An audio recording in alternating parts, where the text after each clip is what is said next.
وہ بندہ کیا ہے؟ بندہ مٹ جائے نہ آقا پہ، وہ بندہ کیا ہے؟ بے خبر ہو جو غلاموں سے، وہ آقا کیا ہے؟ فریاد امتی جو کرے حال زار میں، فریاد امتی جو کرے حال زار میں، ممکن نہیں کہ خیر بشر کو خبر نہ ہو۔ خالق کائنات جل جلالہ کے فضل و کرم اور اس کی توفیق سے آج ہم ملک محمد زہیر صاحب، ان کے والد محترم ملک محمد اسلم مرحوم علیہ رحمت الرحمن، ان کے ایصال ثواب کے سلسلے میں ان کے گھر میں ہی حاضر ہیں۔ یقیناً اس گئے گزرے دور میں یہ بھی اللہ جل جلالہ کے فضل و کرم اور اس کی توفیق سے کم نہیں ہے، وگرنہ خود خشک ہو گئی، بندے ایک دوسرے کو کھاتے ہیں۔ سلامی پیسے کو ہے، رب کو دیکھ کے سلامی کم ہی کرتی ہیں، بلکہ محفل میں بیٹھے اللہ کی بات ہو رہی ہوتی ہے، وہ آپس میں گفتگو کر رہی ہوتی ہیں۔ کتنی سزا ملتی ہے اس شخص کو کہ جب وہ رب کی توہین کرتا ہے۔ جب قرآن پڑھا جا رہا ہوتا ہے تو ہماری بات نہیں ہوتی، رب کی ہوتی ہے، اور جب ہم جو گفتگو کرتے ہیں تو ہم اپنی آگے قصے نہیں سناتے، ہم اللہ اس کے رسول کی باتیں کرتے ہیں۔ تو جو پھر اللہ اس کے رسول کی سنتا نہیں نا، تو مالک وہ حال کرتا ہے، اسے سمجھ نہیں آتی، لیکن زمانہ دیکھتا ہے۔ ایک بندہ محفل میں آئے نا، اسے یہ سزا نہیں ملتی، لیکن جو محفل میں آ کر اس کی بارگاہ کی آداب کو ملوث نہیں رکھتا، اس کے ذکر سے توجہ ہٹاتا، اسے سزا سخت ملتی۔ اب میری بات ہو، ملک صاحب کی بات ہو، تو آپ توجہ سے نہ سنیں تو ملک صاحب خوش ہوں گے کہ ملک زہیر صاحب کی بات ہو رہی ہے، ان کے والد صاحب کی ہو رہی ہے، آپ کبھی ادھر دیکھیں کبھی ادھر دیکھیں، یقیناً وہ ناراض ہوں گے۔ تو یہ ناراض ہو جائیں گے، اتنا نقصان نہیں ہوگا۔ جب رب کی بات ہو رہی ہو، رب کی مصطفیٰ کی بات ہو رہی ہو، بندہ بیلوں پہ کان رکھے، کبھی کسی کو دیکھے کبھی کسی کو دیکھے۔ کبھی یہ موبائل جس نے جنازہ نکال کے رکھ دی ہے، نسلیں تباہ کر کے رکھ دی ہیں، بابے تک نہیں چھوڑ دے یہ موبائل، اور ہم نے دیکھا ہے کہ وہ دوسرے کاموں پہ بھی لگے ہوتے ہیں اسی موبائل پہ۔ 80 سال کو بھی ابھی خواہش ہے، یہ اس کا حال ہو گیا، تو مرنا نہیں ہے۔ یہ آسان ہے، یہ ہم سمجھتے ہیں کچھ بھی نہیں، جنہیں پتہ ہے نا ان کے پتے پانی ہو گئے ہیں، راتوں کو ٹھٹ روتے ہیں، کہتے ہیں مالک معاف کرنا۔ جن کے سجدے رب بیان کرتا ہے، جن کے قیام رب بیان کرتا ہے، پھر روتے ہیں۔ ہمارے پاس ہے کچھ نہیں، ٹکار مارتے ہیں ہم آگے بے ادبیاں بھی کرتے ہیں، اور ہمیں پھر حالات ہمارے ایسے بن گیا، دروشی بھی کہہ کے پڑھوانا پڑتا ہے۔ محبوب کی بات ہو تو کہنا پڑتا ہے سبحان اللہ بھی کہو، محبوب کی بات ہو تو اللہ کی بات ہو تو کہنے کی ضرورت ہی نہیں، سارے اللہ اس کے رسول سے پیار کرنے والے، صرف توجہ کی ضرورت ہے۔ حالات ایسے بن گئے ہیں، اللہ پاک فرماتا ہے والذین یقولون ربنا اصرف عنا عذاب جہنم ان عذابها کان غراما والذین یبیتون لربهم سجدا وقیاما۔ مالک فرماتا ہے ان کی راتیں سجدے میں گزرتی ہیں، وہ رات کو اٹھ اٹھ کے سجدے کرتے ہیں، وہ قیام کرتے ہیں، لوگ سوئے ہوتے ہیں وہ مجھ سے دل لگائے ہوتے ہیں، ان کی یہ حالت ہوتی ہے۔ تو جن کے سجدے رب بیان کرے ان جیسا کون ہوگا؟ وہ قرآن ہے، یہ کوئی قصہ نہیں ہے، یہ اللہ کا فرمان ہے۔ اللہ ان کی تعریف فرما رہا ہے کہ ساری ساری رات یبیتون لربہم سجدا، وہ اپنے رب کے حضور سجدے میں ہیں، وہ قیاما، اور آپ کے رب کے حضور قیام میں ہیں، وہ کھڑے ہیں۔ اتنا کچھ کرنے کے باوجود وہ یہ نہیں کہتے ہم پہنچ گئے ہیں، تکبر دور تک نہیں ہے، حسد دور تک نہیں ہے، پھر بھی روتے ہیں۔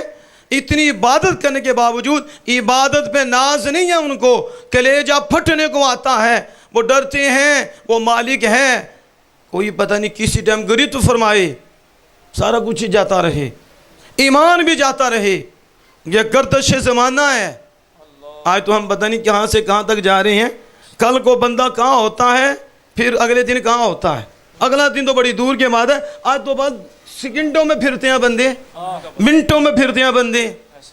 کس پہ اعتماد راج، کس پہ اعتماد ہے؟ آج تو بھائی سے بھی اعتماد اٹھ گیا، آج تو بہن سے بھی اعتماد اٹھا جا رہا ہے، جن سے ہمیں اعتماد تھا، اعتماد کہاں؟ کس پہ اعتماد کریں گے؟ ابھی آپ سے بات کی، اس کے بعد پھر گیا، تھوڑی دیر کے بعد کچھ اور ہے، گر کی طرح رنگ بدل رہے ہیں، حالات اس طرح بن گئے ہیں ہمارا یہ حالت، پھر ہم سمجھتے ہیں ہم جنتی ہیں، ہم بخشے ہوئے ہیں، اور ہم ماں کو ناراض کیے ہوئے، باپ کو ناراض کیے ہوئے، اور مخلوق کے دل زخمی کیے ہوئے، فرار ہمارے پاس ہے، دھوکہ ہمارے پاس ہے، سود ہمارے پاس ہے، رشوت خوری ہمارے ساتھ ہے، بہانے سے سود ہم کھاتے ہیں، کبھی ٹرسٹ کا نام دیتے ہیں، کبھی ہم کس کا نام دیتے ہیں، کبھی یہ کہتے ہیں یوں ہے، کبھی یوں ہے، پھیر پھیر کر سارا جس میں دنیا آ جائے اس میں پھیر ہی ہوتی ہیں، ایر پھیر ہی ہوتے ہیں۔ جن میں آمنہ کے لال کی محبت آ جاتی ہے وہاں ایر پھیر نہیں ہوتے، وہاں سب کو رب کے مصطفیٰ کا غلام سمجھا جاتا ہے، اور حضور کا محب سمجھا جاتا ہے، اللہ کا بندہ سمجھا جاتا ہے، اللہ کی مخلوق سمجھ کے اس کے دل جیتا جاتا ہے۔ وہ سمجھتا ہے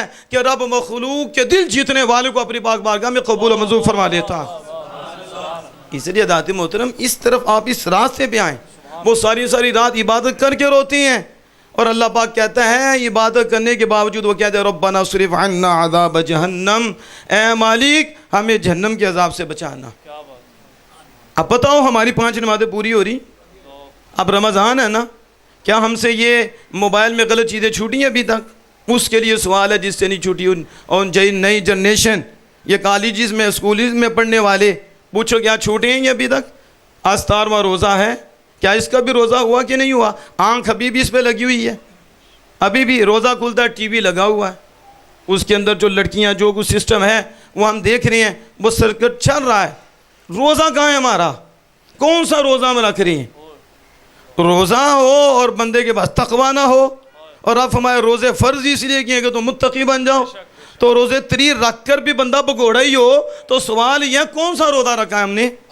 صرف کھانے پینے کا، صرف بیوی سے بچنے کا؟ تو اس کا روزہ کس نے رکھا؟ اس کا کس نے رکھا ہے؟ اس کا کس نے رکھا ہے؟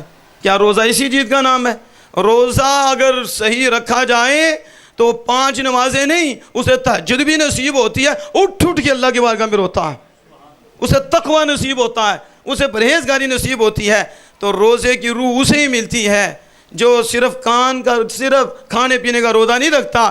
وہ کہتا ہے اللہ کو ماننا ہے، جب اللہ اس کے رسول کو ماننا ہے، پھر اپنی من مانی نہیں کرنی، پھر جانوروں کی طرح زندگی نہیں بسر کرنی، جنہیں مانا ہے انہی کی مانی جاتی ہے، انہی کے نظام کو تسلیم کیا جاتا ہے، اور انہی کے آگے گردن خم کی جاتی ہے۔ لیکن دکھ یہ ہوتا ہے کلمہ رب کا پڑھا ہے، پوچھو کہ مسلمان ہو؟ ہم مسلمان ہیں، تو کس کو ماننا ہے؟ مسلمان کہتی اسے جو ماننے والا ہوتا ہے، جو تسلیم کرنے والا ہوتا ہے۔ تو کیا کلمہ ہی تسلیم کیا، لفظ کلمہ تسلیم کیا ہے، نظام تسلیم نہیں کیا؟ وہ کون سا مسلمان ہے کہ جو کلمہ پڑھے اور کہے نظام انگریزی چاہیے، نظام ہمیں یہودی چاہیے، یہودیت کا چاہیے، نظام ہمیں عیسائیت کا چاہیے؟ کون سا کلمہ ہے؟ جس نے کلمہ پڑھا ہے تو کلمے کے والے کا نظام چلے گا۔ جب اس یونیورسٹی میں داخل ہونا ہے تو پھر کوئی اور یونیورسٹی نہیں ہے، وہ ایمان ہی کی یونیورسٹی ہے۔ جب تم نے رب کو مانا ہے تو پھر رب کی ہی ماننی پڑے گی، جب رب کے مصطفیٰ کو مانا ہے پھر انہی کو فالو کیا جائے گا۔ لیکن عجیب صورتحال ہے، ماں کی شان بیان ہوتی ہے، بڑی شان ہے ماں کی، باپ کی عظمت بیان ہوتی ہے، بڑی ہے شان۔ کبھی یہ بھی آپ نے سنا ہے، کبھی یہ بھی بیان سنے آپ نے کہ ماں باپ کو جواب بھی دینا پڑے گا۔ اگر ماں کے قدم کے نیچے جنت ہے تو کیا ماں کے اوپر کوئی حقوق نہیں ہے؟ کیا باپ کے اوپر کوئی حقوق نہیں ہے؟ آپ کبھی حدیث پاک پڑھیں، آپ کے کلیجے ایسے پھٹنے کو آ جائیں کہ قیامت کے دن ماں اور بچے کا بھی معاملہ ہوگا، اور ماں بچے کو قرض معاف نہیں کرے گی۔ جو ماں جان دیتی ہے، لیکن قیامت کے دن ایسا وقت بھی ہوگا، حدیث مصطفیٰ کا مفہوم ہے، ماں بچے کو قرض معاف نہیں کرے گی۔ وہ چاہے گی کہ میں بچوں، اور بچے کا اپنی پڑ جائے گی، اس کو بھی پھر ماں کو بھی پوچھا جائے گا، باپ کو بھی پوچھا جائے گا کہ یہ بچہ جو تجھے دیا تھا اس کی تربیت کیسے کی ہے؟ کیا صرف ہم نے سکول ہی سیکھا ہے؟ ہم نے یہی سیکھا ہے کہ اسے ڈاکٹر بنانا ہے؟ ہم اس کے خلاف نہیں ہیں، ڈاکٹر سے پہلے غلام مصطفیٰ بناؤ، ڈاکٹر سے پہلے نظام مصطفیٰ دو، ڈاکٹر سے پہلے خدا تعالیٰ کی تعلیم دو جو خدا نے آمنہ کے لال کے ذریعے دی ہے، وہ قرآن مجید ہے، زبان مصطفیٰ ہے۔ انہیں بتاؤ بیٹا ہم مومن ہیں اور ہم انسان ہیں، اور انسان بنتا کیسے ہے؟ انسان انسان مومن کیسے بنتا ہے؟ وہ تبھی مومن بنے گا جو آمنہ کے لال کا جو نظام ہے جو رب نے دیا ہوا ہے اسے پڑھے گا، اس نظام کے مطابق جب زندگی بسر کرے گا، ڈاکٹر بھی ہوگا تو لوگوں کے دل جیتے گا، حکیم بھی ہوگا لوگوں کے دل جیتے گا، وکیل بھی بنے گا، جھوٹ نہیں بولے گا، فراڈ نہیں کرے گا، وہ لوگوں کے دل جیتے گا، وکالت صحیح کرے گا، جس شعبے میں بھی ہوگا اس کے شعبے میں بیٹھنا بھی عبادت بن جائے گا، اس کا گفتگو کرنا بھی عبادت بن جائے گا، اس کا سوچنا بھی عبادت بن جائے گا کہ شعبے سارے غلط نہیں ہیں، استعمال غلط ہے، جس میں شریعت کو بائی پاس کیا گیا ہے وہاں کوئی رحمت نہیں، وہاں زحمتیں ہیں، اللہ کا عذاب ہے، اور جس نے شریعت کو پاس نہیں کیا وہ کچہری میں بیٹھا ہے تو رب کا نور ہے، وہ بازار میں ہے تو رب کا نور ہے، وہ تجارت کر رہا ہے تو رب کا نور ہے، اللہ کی اس پہ نگاہ ہے، وہ گھر میں ہے تو رب کی اس پہ نگاہ ہے، وہ چل رہا ہے تو فرشتے بھی اس پہ رحمت نازل کر رہی ہیں، کیونکہ اس نے نظام کو اسٹیبلش کیا ہے۔ آج ضروری اس چیز کی ہے، آج سکون کا کیا عالم ہے؟ لوگ گولیاں کھا کے سوتے ہیں، لوگوں کو قرآن میں سکون نہیں۔ ایک بابا جی ہیں 70 سال سے عمر ہے اوپر ان کی، تو فلموں میں اسے سکون ہوتا ہے، کس میں ہوتا ہے؟ کہتے ہیں مجھے سکون ہی نہیں ہوتا، فلمیں دیکھو تو سکون ہوتا ہے، گانے لگاتے ہیں تو پھر سکون ہوتا۔ یہ حالات بن گئے ہیں، یہ اپنا دکھ ہے جس کو میں اظہار کر رہا ہوں، بیان تو ہم کر سکتے ہیں لیکن ہمارے شیخ صاحب فرماتے ہیں ہم مریض کے مطابق دوائی نہیں دیتے، ہم مرض کے مطابق دوائی دیتے ہیں۔ وہ ڈاکٹر نہیں ہوتا جو مریض کی خواہش کے مطابق دوائی دے، ڈاکٹر وہ ہوتا ہے جو مرض کے مطابق دوائی دے، حکیم جو ہوتا ہے جو مرض کے مطابق دوائی دے۔ آج مرض ایک ہے، ڈاکٹر کتنا پھکا گولیاں کو دیتا ہے، تو ڈاکٹر کو پوچھو تجھے کیا ہو گیا اتنی گولیاں دے رہا ہے، کہتا ہے ایک بیماری ہے، یہ بھی بیماری ہے، یہ بھی بیماری ہے، یہ بھی بیماری ہے، تو اتنی بیماریوں کی گولیاں دے رہا ہوں۔ اسی طرح حکیم جو عالم ہوتے ہیں وہ بھی مختلف قسم کے صبریں کرتے ہیں اور مختلف قسم کی دولتیں دیتے ہیں، انہیں پتہ ہے یہ بھی بیماری ہے، یہ بھی بیماری ہے، یہ بھی بیماری ہے، اور لوگ آتے نہیں، انہیں موقع مل جاتا ہے کہ یہ امت ہے حضور کی اور بھولی ہوئی ہے، آج موقع ہے ان کے اوپر رحمت کی چھاں کر دو، اللہ اس کے رسول کے فرامین کی بارش کر دو، اللہ وہ کرم فرمائے، دل میں اتر جائے، اور یہ جو اللہ سے ہٹے ہوئے ہیں ان کا تعلق اللہ سے مضبوط ہو جائے، ان کا تعلق جڑ جائے۔ تو اس لیے ذاتی مطلب ان چیزوں کو ہم نے لینا ہے، بس چسکوں کے لیے ہم محفل میں بھی نہیں آتے، نہ اس میں چسکے چلنے ہیں، اصل بات جو ہے اللہ کی رضا ہے، اصل اللہ کی رضا ہے، اس کے رضا کے بغیر کچھ بھی نہیں۔ محافل بھی آؤ اللہ کی رضا کے لیے آؤ، کوئی دعوت دے تو اللہ کی رضا کے لیے، رب کا حکم ہے، رب راضی ہوتا ہے، رب نے بلایا ہے ہم حاضر ہو جائیں گے، رب کے مصطفیٰ نے بلایا ہے ہم حاضر ہو جائیں گے۔ تو پھر دیکھنا ایک محفل ہی ایسی اٹینڈ کر کے دیکھ لو کتنا نور نصیب ہوگا، کتنا فضل ہوگا، صرف آپ ہی پر نہیں گھر والوں پہ بھی ہوگا، وہ چھینٹے بچوں پہ بھی پڑ جائیں گے۔ للہیت ہو، صرف ریاکاری نہ ہو، مطلب پرستی نہ ہو، مفاد پرستی نہ ہو، نکال دو مطلب کی جتنی بھی کشتیاں ہیں توڑ دو، اس کے اندر ایک ہی مطلب ہو، ہمارا رب راضی ہو جائے، ہمارے رب راضی ہو جائے۔ جب رب راضی ہو گیا تو پھر سب کچھ ہو گیا۔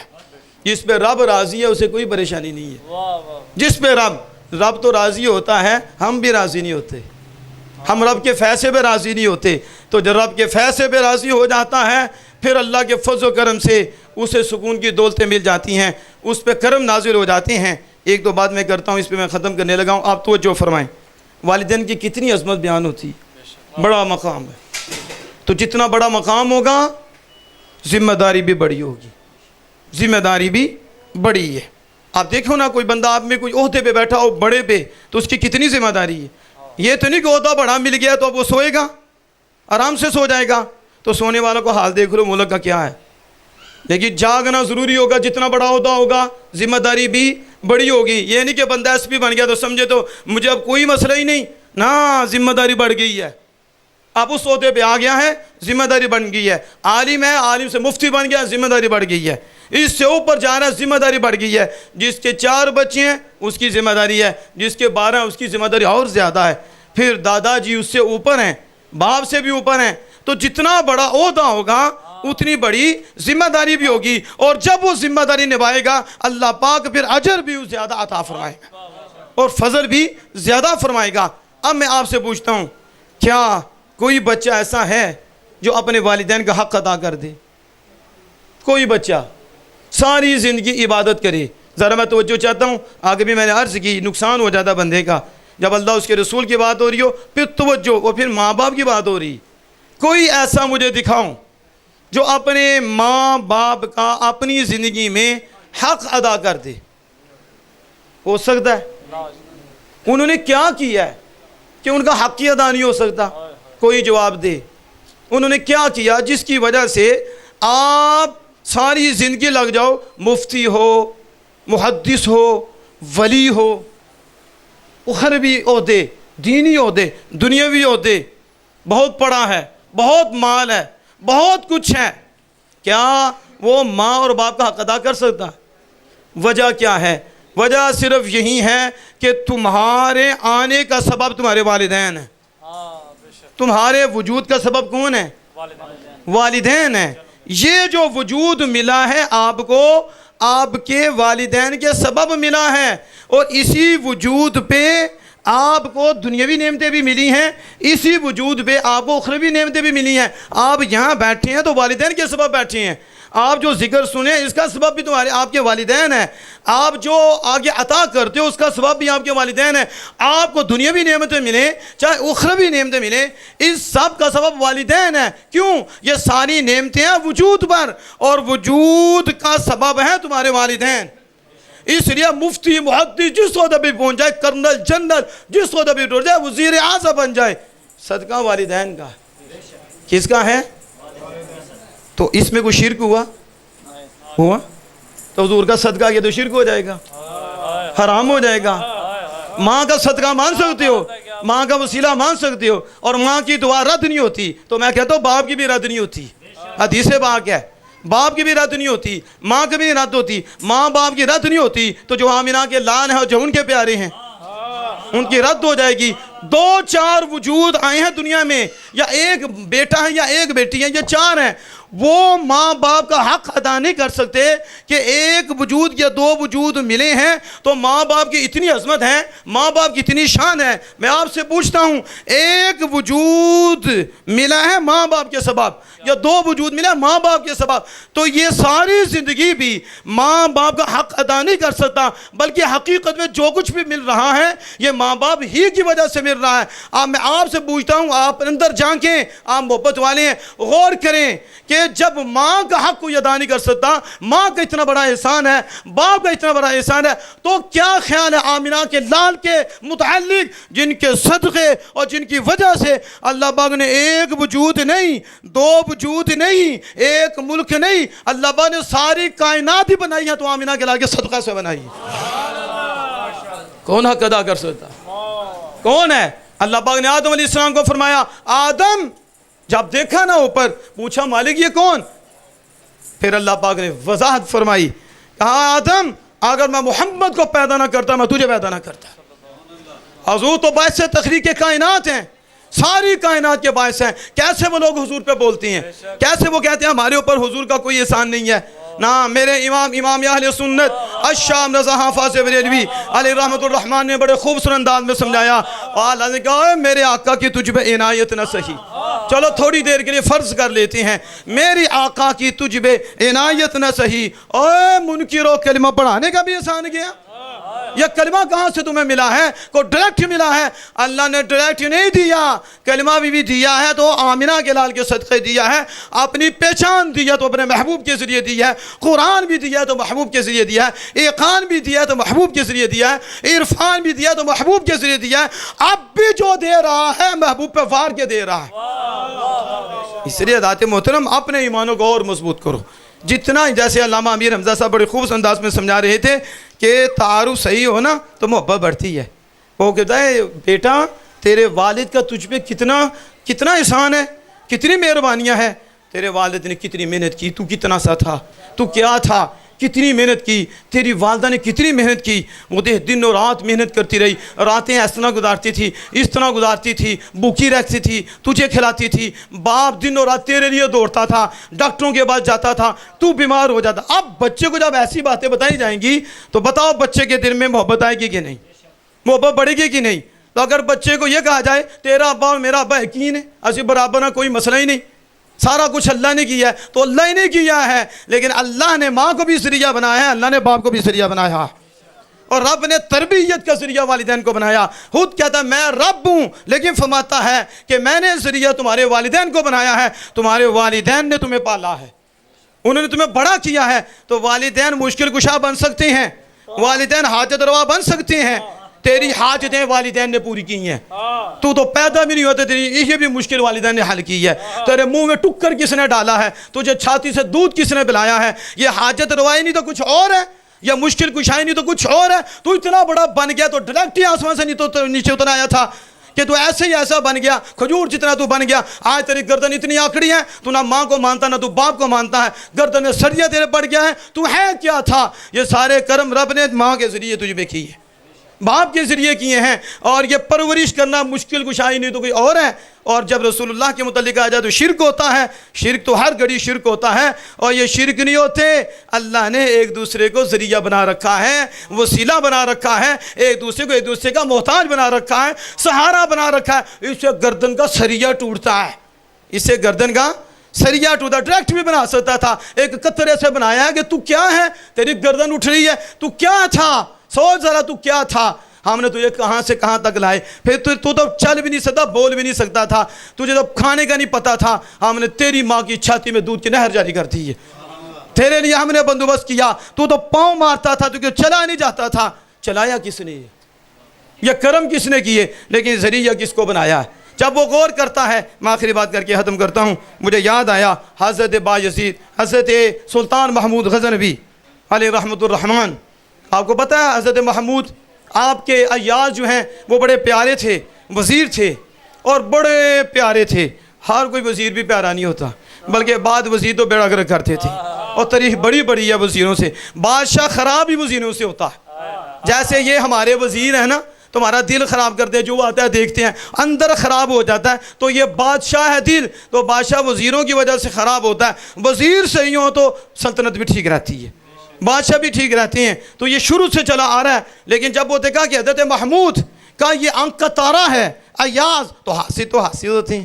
اور آج اسد آگ لگی ہوئی ہے اسد کی, بھائی کو برداشت نہیں کر رہا, عہدہ ملا ہے, یعنی اللہ کا فضل ہے. اگر حاجی صاحب کو, ملک صاحب کو یہ اللہ نے شان دی, بیٹے دیے, حافظ ہاشم صاحب دوسرے فرما بردار ہیں, پتہ نہیں کتنوں کو برداشت ہوگا, زمین کتنے کو برداشت ہوگی, یہ دولتوں کسنے کو برداشت ہوگی. مومن ہو اسے برداشت نہ ہو تو خدا کی تقسیم پہ راضی نہیں ہے, خدا کی تقسیم پہ اعتراض کرتا ہے اور جلتا ہے. پھر پراپوگنڈا کرتی ہیں حاسد, پراپوگنڈا, وہ الزام لگائیں گے, پیچھے باتیں کریں گے, لوگوں کو ملائیں گے, کسی طریقے اس کی نعمت ختم ہو جائے, زائل ہو جائے یا برباد ہو جائے. کتنا وہ نالائق شخص ہے کہ جو اپنے بھائی کی بربادی کی سوچ رہا ہے, اور پھر پلان بناتا ہے. دعا کیا کرو اللہ حاسد کے حسد سے بچائے. یہ بڑا ظالم ہے, یہ عہدہ بھی نہیں رہنے دیتا, دنیاوی عہدے میں بھی آپ کے پیچھے رہے گا, ٹو لگائے گا, کبھی کوئی بات کبھی کوئی بات, آپ کو ٹینشن لگی رہے گی, یہ خطرناک ہے, اس نے ذہن خراب کرنے ہیں. پھر آپ کو ملنا پڑتا ہے کہ نہیں یہ غلط بات کر رہا ہے, کیوں نہ ملے گے تو فتنہ برپا کر دے گا. تو حاسد کام یہ تیلی لگانا اور کوشش کرنا کہ اس کی نعمت زائل ہو جائے, برباد ہو جائے. اب وہ وزیروں نے دیکھا کہ یہ تو بادشاہ کا یہ تارا بن گیا ہے, بادشاہ سے بڑا پیار کرتا ہے, تو حاسد ہوتے ہیں. تو انہوں نے بادشاہ کے یہاں شکایت لگا دی. کیا شکایت لگائی؟ کہا بادشاہ یہ موتی محل میں جاتے ہیں. سمجھ گئے آپ, یعنی یہ کچھ اندر کچھ ہے, ادھر کچھ ہے. بادشاہ نے حضرت ایاز کو کہا, تو ظاہر ہے وہ تو خادم ہی تھے, تو بادشاہ کی ماننی پڑتی ہے. تو بادشاہ ساتھ لے کے چلا. جب موتی محل میں پہنچے تو ایک صندوق تھا, اس میں کچھ چیزیں تھیں. بادشاہ نے کہا کھولو. آرڈر ہے, آرڈر ماننا پڑتا ہے. اللہ کی بات ہے, رب کا مانے یا نہ مانے, ادھر کا مانتے ہیں. تو جو رب کا نہیں مانتے وہ رب بڑوں کے آگے ذلیل کرتا ہے, جو رب کا مان لیتے ہیں رب ذلیلوں کو بھی قدموں میں گرا دیتا ہے. بادشاہ حکم کر رہا ہے, کھولا, دیکھا کیا, ہستہ حال چیزیں پڑی تھیں, پرانی چیزیں پڑی تھیں. کہا یہ کیا؟ سنو یہ آخری میسج ہے, اگر دل میں اتر گیا میری بھی آخرت سمر جائے گی, اور یہ نور دور تک جانا چاہیے. بادشاہ نے پوچھا یہ کیا؟ حضرت ایاز کہنے لگے بادشاہ میں یہی تھا, میں یہی تھا, یہی ٹوٹا بٹا میرا سسٹم تھا, یہی میری ٹوپی تھی, یہ میری حالت تھی, لیکن مالک کی مہربانی ہوئی, مالک کا فضل ہوا، تیرا محبوب نظر ہو گیا، تیرا وزیر ہوا، پھر تیرا پیارا ہو گیا، اب تو اتنی شفقتیں مجھ پہ کرتا ہے، تیری اتنی مہربانیاں ہیں، میری اوقات یہی ہے، میں یہی تھا، میں واپس آتا ہوں ادھر، اور ادھر آ کے کہتا ہوں ایاز بولنا نا، ایاز بولنا نا۔ آج بادشاہ کا منظور نظر بنا ہے، ایک وقت تو یہ تھا، اپنی اوقات نہ بھولنا، تکبر نہ آ جائے، اللہ کے آگے جھکے رہنا۔ بادشاہ محمود غزنوی رو پڑا، کہا ایاز تو نہیں بھولا، میں بھول گیا ہوں، میں کیسے بھولا؟ کہا میں تو ماں کے پیٹ سے ننگا آیا تھا، میرے اوپر تو لباس بھی نہیں تھا، اور آج میں سلطنت میں ہوں، آج تخت کے اوپر ہوں، بھولا تو میں ہوں جس نے اتنے کرم فرمائے کہ اب کتنی جگہ کا میں بادشاہ ہوں اور کتنا بڑا میں حاکم ہوں، میرے نیچے کتنی بڑی سلطنت ہے، میں بھول گیا۔ بادشاہ رو پڑا، کہا ایاز تم نہیں بولے، ہم بھی ننگے آئے تھے، سبق دے دیا، اور انسان جہاں بھی تو پہنچے گا رب کا فضل، رب کی مہربانی ہے، اپنے آپ کو نہ بھولنا۔ تو جو اپنے آپ کو نہیں بھولے گا وہ جھکا رہے گا اور عاجز ہی رہے گا۔ میں ایک شعر پہ اپنی بات کو ختم کرتا ہوں، اور کمال ہی یہ شعر ہے اور حقیقت بھی یہ ہے۔ علامہ اقبال شاعر مشرق نے بڑے خوبصورت انداز میں کہا، مٹا دے اپنی ہستی کو، ہستی مٹ جائے نا تو لڑائی جھگڑے ختم ہو جاتی، یہ بد نگاہیاں ختم ہو جاتی، یہ چوریاں، یہ ڈکیتیاں، سلام کے ذریعے لٹنا۔ اگلا سمجھ رہا ہے میرا بھائی ہے سلام لے رہا ہے، یہ نہیں پتا یہ سلام اس نے چوری کرنے کے لیے کی ہے، تیرا مال لوٹنے کے لیے کی ہے، تیری بیٹی نکالنے کے لیے کی ہے، تیری عزت لوٹنے کے لیے یہ سلام لے رہا ہے۔ آج تو یہ حالات ہمارے بن گئے ہیں، ظاہر ہم کیا ہے اندر کیا ہے رب جانتا ہے۔ مٹا دے اپنی ہستی کو اگر کچھ مرتبہ چاہیے، کچھ چاہیے، مٹا دے اپنی ہستی کو اگر کچھ مرتبہ چاہیے، دانا خاک میں مل کر، خاک میں جائے، خاک ہو تو باغ بنتا ہے، پھر پھل آتے ہیں، پھر خوشبوئیں آتی ہیں، منہ پہ بھی لگتا ہے، ہاتھوں پہ بھی آتا ہے، بڑوں کے ہاتھوں میں آ جاتا ہے، عزتیں ملتی ہیں، لیکن عزت اسے ملتی ہے جو رب کے سامنے اپنے آپ کو مٹھا دے کہ مالک تو ہی ہے، تیرا ہی آرڈر چلے گا، پھر اللہ وہ عزت دیتا ہے کہ صدیاں گزر گئی ہیں، آج بھی داتا ہے، آج بھی خواجہ خواجہ ہیں، آج بھی باہو ہیں، آج بھی غوث ہیں، اور آج بھی اعلیٰ حضرت ہے۔ یہ عزت ہوتی ہے کہ صدیاں بیت جائیں، نہ رشتہ داری، نہ کوئی تعلق، ایمانی تعلق، صدیاں بیت گئیں، تابی تبا تابی، کہاں کا زمانہ ہے، لیکن رب کے ہو گئے، مٹ گئے، رب نے مٹنے نہیں دیا، کہا جو ہم میں مٹ جاتا ہے ہم اسے زندہ رکھتے ہیں۔ اللہ بات سے دعا ہے کہ اپنے محبوب کریم صلی اللہ علیہ وسلم کے صدقہ سے ہم سب کو عمل کی توفیق عطا فرمائے۔